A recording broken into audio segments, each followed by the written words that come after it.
Men who were once fighting for this land now control it.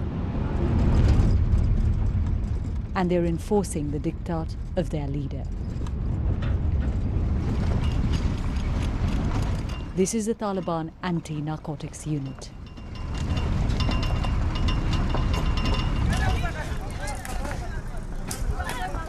Deep in eastern Afghanistan, they stop when they see a field of poppy. While the men raise it, their commander shouts at the family that owns the land. "I told you to destroy it yourselves." Hidden from view, a woman screams back in anger, but then retreats indoors. Within minutes, it's all gone. The poppy that this family spent months growing. Their son is detained for defying the ban. Released later with a warning.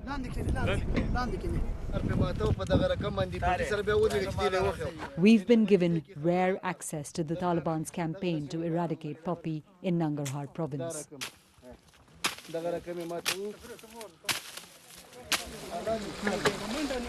They've been at it for 5 months already. So now we have to get to more remote areas near the border with Pakistan to find standing crop. So the field to the right, that's already been destroyed, and we're walking to another one which they are in the process of destroying right now.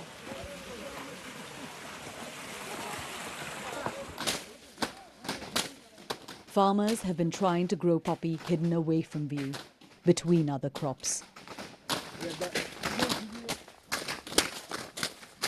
This field belongs to Ali Muhammad Mia. Can you tell me what you've eaten? I asked him why he defied the ban. If you don't have enough food in your house and your children are going hungry, what else will you do? If we grew wheat instead, we won't earn enough to survive.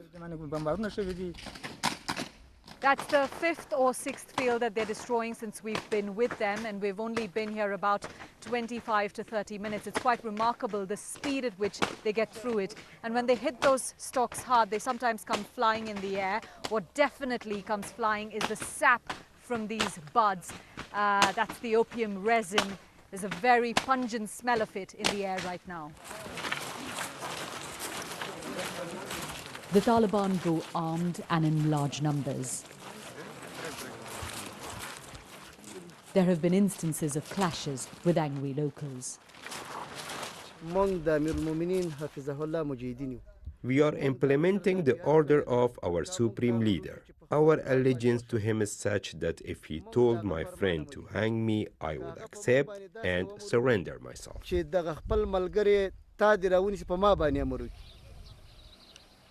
Afghanistan used to produce more than 80% of the world's opium.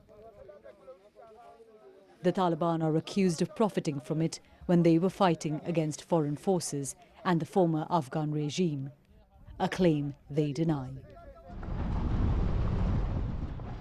But now, from what we've seen and from satellite images, there's evidence of an unprecedented reduction.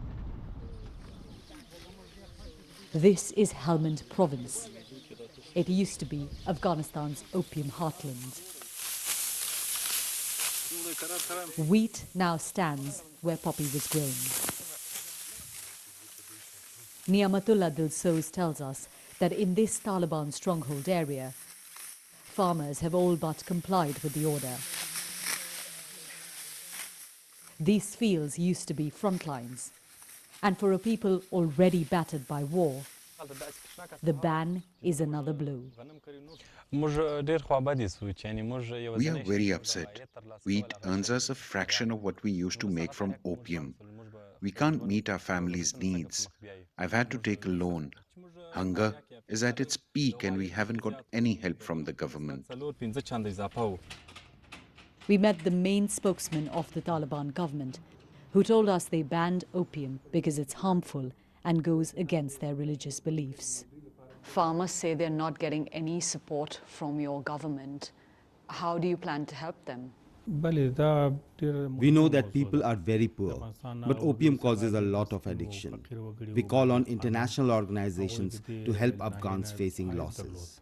But then at the same time, you're all making the operations and the funding of aid agencies in this country extremely difficult by the ban on Afghan women working for them. You can't have it both ways.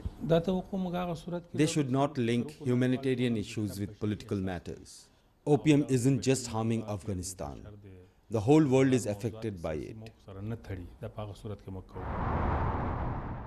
Opium ferried from Afghan fields produces nearly all of the heroin sold in Europe. How will prices be impacted? We've been driving through the provinces of Helmand and Kandahar. Traditionally, these used to be the two main poppy-growing provinces of Afghanistan, a country that used to produce more than 80% of the world's opium. We were in these same areas around the same time last year, and everywhere you looked you could see poppy and only a few fields with other crops. This time around we've spotted fields that have wheat growing in them, grapes, lots and lots of barren land, but not a single poppy field. We met a farmer holding on to a small stash of his harvest from last year. We're not naming him to protect him. He told us the price of each of these bags is now 5 times what it was before the ban. He's waiting for it to rise further so it can sustain his family longer.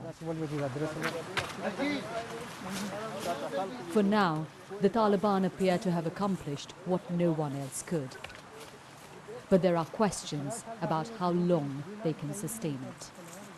Yogitalamae, BBC News, Kandahar.